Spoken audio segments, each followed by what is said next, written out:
Hello বন্ধুরা, জ্যোতিকাস daily blog চ্যানেলে তোমাদের সবাইকে অনেক অনেক স্বাগত। আশা করি তোমরা সবাই খুব খুব ভালো আছো। কিন্তু আমাদের সত্যিকারের বলতে পারিবারিক দিকটা এখন তেমন অত ভালো যাচ্ছে না। বাবাই কিছুদিন শরীরের অসুস্থতার থেকে উঠলো, আবার মায়েরও শরীরটা এই কদিন ভালো যাচ্ছে না। এই দুদিন আরও যেন বেশি শরীরটা খারাপ লাগছে, কোনো খিদের কোনো চাহিদা নেই। তারপরে হচ্ছে কালকে একটা ডাক্তারের কাছে আমি তো নিয়ে গিয়েছিলাম, ভিডিওতে তোমাদেরকে বলেছিলাম। তো ওষুধ খাচ্ছে, কমছে না বলে আমি ডাক্তারকে ফোন করলাম। তো উনি বলছে যে ওষুধ খাওয়াও, সবে তো একদিন খেয়েছে, বলছে একটু টাইম লাগবে। আর হচ্ছে বমি বমি যেহেতু পাচ্ছে, ওই জন্য বললো যে একটু আদা গালে দিয়ে রাখতে, লবণ দিয়ে আর কি। তো সেটা করলো। আর হচ্ছে খাওয়ার তো মোটে কোনো চাহিদা নেই, তাও সেই জোর করে যেহেতু ওষুধ খাওয়াবো, সেই বলে বলে বলে বলে বকাঝকা দিয়ে তাই সত্যি কথা বলতে খাওয়ানো হয়েছে। সকাল সকাল গরম ভাত করলাম, এই তাড়াহুড়োর চোটে সেসবে তো আর ভিডিওটা তো করিনি। এখন আমি এই করছি দুপুরের রান্নাটা করে দেখি আমি খাওয়া দাওয়া করবো। 10:30 প্রায় বাজে এখন। তো হচ্ছে এই দেখো, এদিকে আলু সিদ্ধ করে নিয়েছি, আর এই সয়াবিন। তো রান্না করবো সয়াবিন আলু। হচ্ছে যেহেতু আবার আজকে নিরামিষ শনিবার, তো এক তরকারি করবো। আর সত্যি কথা বলতে বাড়ির মানুষগুলো তো সে শরীর ঠিক নেই, খাওয়া দাওয়ার চাহিদাও ঠিক নেই। আর হচ্ছে আমিও মায়ের সাথে গিয়ে স্নান করে এলাম, মাকেও স্নানটা খাইয়ে দাইয়ে স্নান করিয়ে নিয়ে এলাম। তো হচ্ছে এখন আমি রান্নাটা করছি, দেখি রান্নাবান্না করে নিয়ে আবার দুপুরে টাইম মতো আবার খেতে দিতে হবে। তো এইসব হচ্ছে ব্যাপার। বাবা আবার গেল বাবা হাসনাবাদে যায়নি, বাবা আবার গেল ওষুধ নিয়ে আসতে, তো দুপুরের দিকে হয়তো যাবে। তো ওষুধ নিয়ে আসতে গেল, একটা ওষুধের নাম ডাক্তারবাবু বললেন ওই ওষুধটা খাওয়াও। তো ওই ওষুধটা হচ্ছে আনতে গেছে। আর একটু বাবাকে বললাম যে একটু ওআরএস এর ইলেকট্রল পাউডার নিয়ে আসতে। এমনিতে তো শরীরটা উইক আছে, আর যদি সারাদিন ধরে অল্প অল্প করে যদি ওটা খায়, ওটা শরীরের পক্ষে খুব ভালো, একটু এনার্জি পাবে খুনি অন্তত। তো দেখি রান্না বান্না করে নিই।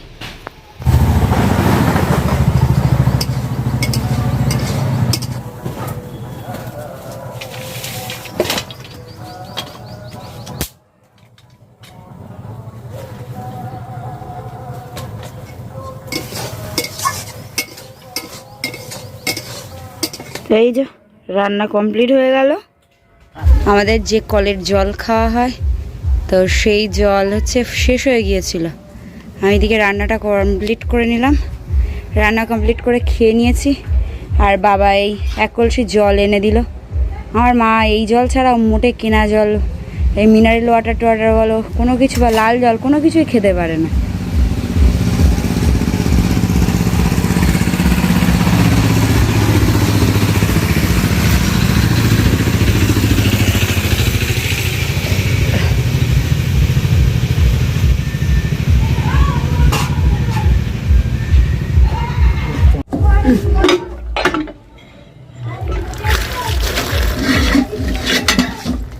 সকালে একবার বাসনপত্র সব মেজেছি, এই রান্না বান্না করলাম একেবারে কড়া টড়াগুলো আর কি।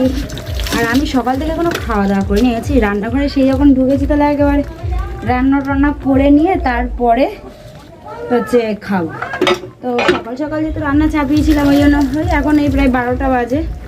তো দেখি আর কিছু কিছু হচ্ছে বাসনপত্র এদিক ওদিক ছিল, সেগুলো সব নিয়ে একেবারে মেজে নিই।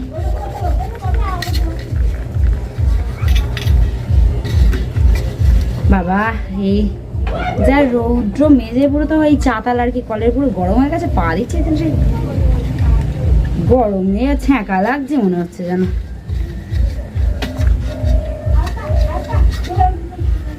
রান্না করলাম এক তরকারি, বেশি তরকারি করিনি, কারণ এখন না সত্যি কথা কারোরই খাওয়ার চাহিদা নেই। মা তো খাচ্ছেই না, আর হচ্ছে বাবারও তেমন খাওয়ার চাহিদা নেই, আর আমারও এসবেতে আর সত্যি কথা খেতে ভালো লাগছে না।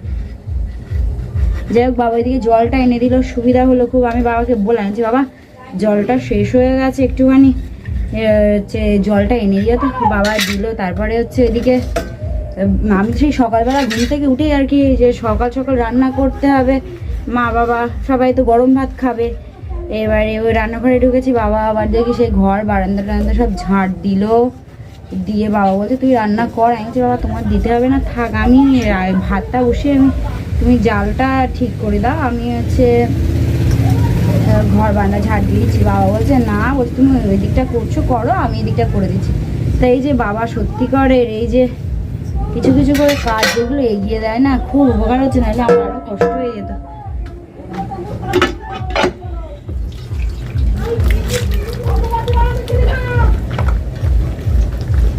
বাবাকে কোনো কিছু বলতে হয় না, যখন এই মা এখন অসুস্থ, বাবা কালকে রান্না করলো সমস্ত সব কিছু। আমি তো বাড়িতে ছিলাম না, দিদিকে আবার দিয়ে এলাম, আমি রাত্রেবেলায় ফিরেছি আবার। তো সেই আজকে সকাল থেকে সেই বাবার সমানে এদিক ওদিক, আবার ডাক্তারের কাছে ফোন করলাম, একটা ওষুধ আনতে দিল, অ্যাড করলো আর কি, বললো যে এটা নিয়ে আসো মানা, এটা এনে মাকে খেতে দাও। তো সেটা আবার নিয়ে এলো। বাবাকে একবার বললাম, বাবা তাহলে তুমি কাজ করো, ওআরএসটা একটু তাহলে নিয়ে এসো, যেহেতু মায়ের শরীরটা দুর্বল দুর্বল একটু ভাব আছে, আর হচ্ছে কোনো কিছু তো খেতে পারছে না। তো যাই ওগুলো খেলে আর কি অন্তত শরীরটা তো ঠিকঠাক থাকবে, দুর্বল ভাবটা অন্তত কমবে। তো সেইটাই আপাতত কমুক। তো হচ্ছে দেখি থালা টালাগুলো সব মেজে টেজে একেবারে ধুয়ে নিই। চান করেছি তা যা রৌদ্র যা ঘামছি, মনে হচ্ছে যেন এখানেই হাফ চান করে যাচ্ছে।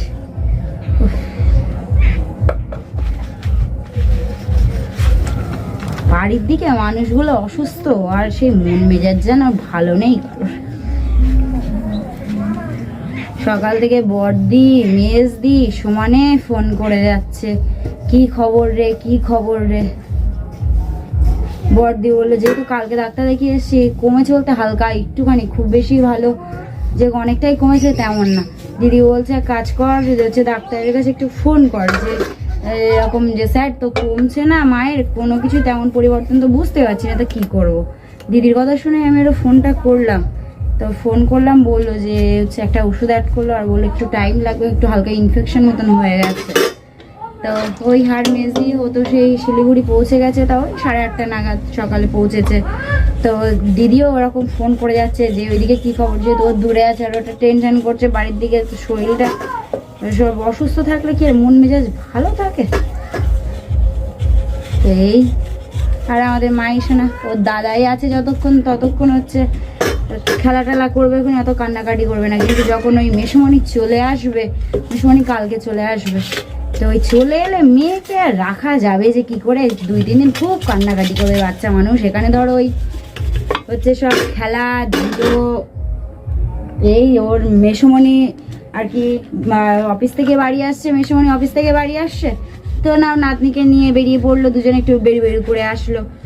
এইবারে ওখানে গিয়ে সেই সব অসুবিধা, তাছাড়াও ওখানে খোলা মেলা জায়গা, মেয়েদের বাড়ি, সারাক্ষণ খেলা করতে থাকে বম্মা, ওর মাম্মা, ওর ঠাম্মি, আমি যাই মাঝে সাঝে, এইসব হতে থাকে। কিন্তু ওখানে তো আরও কাউকে পাবে না, ওখানে ওর পাপা, কিন্তু দাদা ভাই তো আবার অফিসে, সেই সন্ধ্যেবেলা করে বাড়ি আসবে। আর হচ্ছে দিদি ওই ঘরের মধ্যে একা একা মেয়েকে নিয়ে, এটা কদিন খুব কান্নাকাটি করবে। না তোমাদের সাথে কথা বলতে বলতে বাসনপত্রগুলো আমার এদিকে মাজাও হয়ে গেল। অনেকটা বাসন ছিল, ভাবছি যে একেবারে এটো হাত সেই যখন ভালোভাবে ধুবো একেবারে, পরে আবার এটোই বারবার হাত দিতে ইচ্ছে করে না, ওই জন্য একেবারে না, যা বাসনপত্র রয়েছে একসঙ্গে সব মেজে নেব। এমনিও সকালে অবশ্য একছট মেজে নিয়ে গেছি, তারপরে আবার সব সকালের খাওয়া দাওয়া হলো, তারপরে এই রান্না বান্না, এই পাত্রে রাখছি সেই পাত্রে রাখছি, এবার সেগুলো সবগুলো সব মাজতে হলো। আর এই কড়াই টড়াইগুলো, ওই জন্য সব এত বাসনপত্র হয়েছে।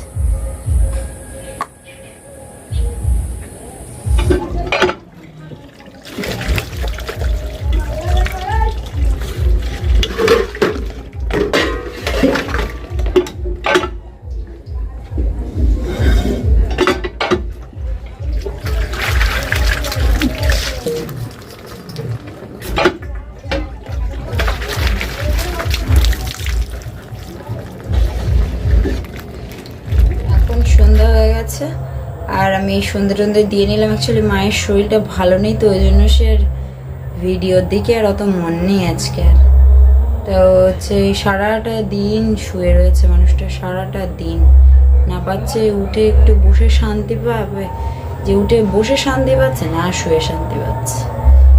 চোখের সামনে দেখছি তো, আমরা দেখলেও আমরা কি আর তার কষ্ট নিতে পারবো। ডাক্তারের সাথে আবার কথা হলো, ওষুধও নিয়ে দিয়েছেন, তো দেখি রাত্রখানি কেমন কি থাকে না থাকে, তারপরে সেই অনুযায়ী ব্যবস্থা নেওয়া হবে। তো এখন এই চা করছিলাম, আর খেতে তো পারছে না, মুখে কোনো রুচি নেই, কিচ্ছু খাচ্ছে না। এই বিকালের দিকে আবার বমি করলো। তো এখন এই চা করছি, সন্ধ্যে দিলাম হচ্ছে, দেখি চাটা দিয়ে বিস্কুট টিস্কুটগুলো দিয়ে খাক। এই যে চা হচ্ছে এখন। তো এই যে 3 জন আর 3 কাপ চা, দেখি মাকে দিই, সাথে একটু দেবো বিস্কুট, যদি খায় তো খেতে পারবে। চাটাই খাওয়া হলো। তো মায়ের শরীরটা খুব একটা ভালো নেই, আবার বমি টমি করলো। আজকে ভিডিও কন্টিনিউ করছি না, আজকে ভিডিও এই পর্যন্ত। ভিডিওটা দেখার জন্য ধন্যবাদ। নতুন একটা ব্লগিং ভিডিওতে আবার তোমাদের সাথে দেখা হবে, আর অবশ্যই জানাবো মা কেমন থাকে না থাকে।